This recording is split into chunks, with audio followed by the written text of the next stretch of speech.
Magandang umaga mula sa Pag-asa Weather Forecasting Center. Ito ng ating update sa magiging tayo ng panahon sa susunod na 24 oras. Patuloy ang pag-iral ng southwest monsoon o hanging habagat sa kanlurang bahagi ng Southern Luzon, Visayas at sa Mindanao. Kaya dahil sa habagat, makakaranas pa rin tayo ng mga pag-ulan sa malaking bahagi ng ating bansa. Partikular dito sa buong Mindanao at sa western section ng Southern Luzon at ng Visayas. At sa kasalukuyan, may binabantayan rin tayong low pressure area sa labas ng ating Philippine Area of Responsibility. Kaninang alas 3 ng umaga, huling namataan itong LPA na ito sa layong 885 kilometers kanluran ng Central Luzon. Within the next 24 hours, mataas yung tsansa ng nasabing low pressure area na maging isang ganap na bagyo o tropical depression. Pero gayon pa man, wala naman tayong inaasahang direktang epekto ng nasabing sama ng panahon sa anumang bahagi ng ating bansa.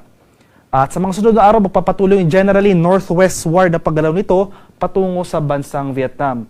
At may binabantayan rin po tayong cloud cluster sa silangang bahagi ng Mindanao. Sa mga susunod na araw, itong mga kumpol na kaulapan na ito, posible rin maging isang ganap na low pressure area na posible magdulot ng mga pag-ulan sa silangang bahagi ng Visayas at sa Mindanao. Kaya for the next 3 to 5 days or sa mga susunod pang mga araw, dahil sa pinagsamang epekto nitong southwest monsoon at nitong cloud clusters na posibleng maging low pressure area, asahan natin ang mataas na tsansa ng makaulapan at kalat-kalat na thunderstorm sa malaking bahagi ng Visayas or sa buong Mindanao, buong Visayas, pati rin dito sa western section ng Southern Luzon.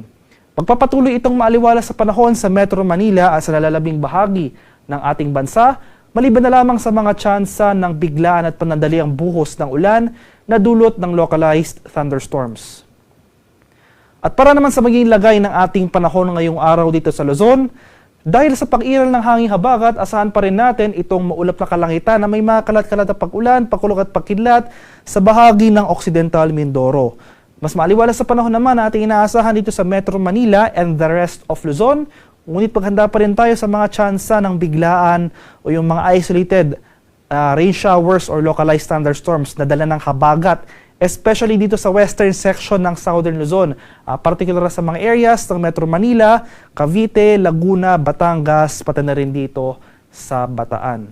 Maximum temperature forecast para sa lawag ngayong araw, posibleng umabot ng 33 degrees Celsius. 25 degrees naman dito sa Baguio City at 36 degrees Celsius sa Tuguegarao. Maximum temperature forecast para sa Metro Manila ngayong araw, posibleng umabot ng 32 degrees Celsius. 31 degrees naman sa Tagaytay at 32 degrees Celsius sa bahagi ng Legazpi.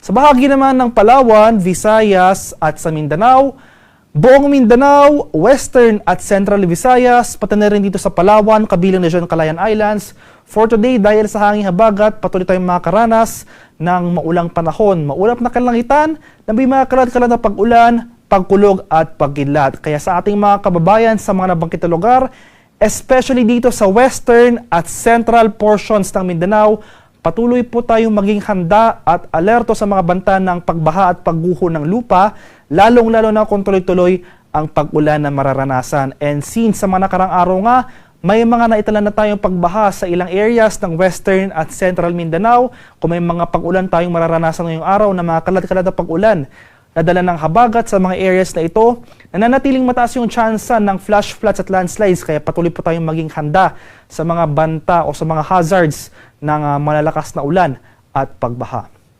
Sa lalalabing bahagi naman ng Visayas, particular sa Eastern Visayas, ay bahagyang maulap hanggang sa maulap na papawirin na may mga pulupulong pag-ulan at pagkulog at pagkidlat ang ating mararanasan. Maximum temperature forecast para sa Palawan at Kalayaan Islands ngayong araw, posibleng umabot ng 30 degrees Celsius. 31 degrees naman dito sa areas ng Iloilo at Cebu at 32 degrees Celsius sa bahagi ng Tacloban. Maximum temperature forecast para sa Cagayan de Oro ngayong araw, posibleng umabot ng 31 degrees Celsius. 31 degrees rin dito sa bahagi ng Davao at 30 degrees Celsius sa bahagi ng Zamboanga. Sa kalagayan naman natin karagatan, sa kasalukuyan, wala pa rin nakataas na gale warning sa anumang baybay na ating kapuluan, ngunit iba yung pag-iingat pa rin sa ating mga kababayan na maglalayag. Especially dito sa seaboards ng western section ng Southern Luzon, Visayas at ng Mindanao dahil posible pa rin tayo makaranas dyan ng katamtaman hanggang sa maalong karagatan. At ang haring araw dito sa Kamunilaan ay sisikat mamayang 5:35 ng umaga at lulubog naman mamaya sa 6:29 ng hapon.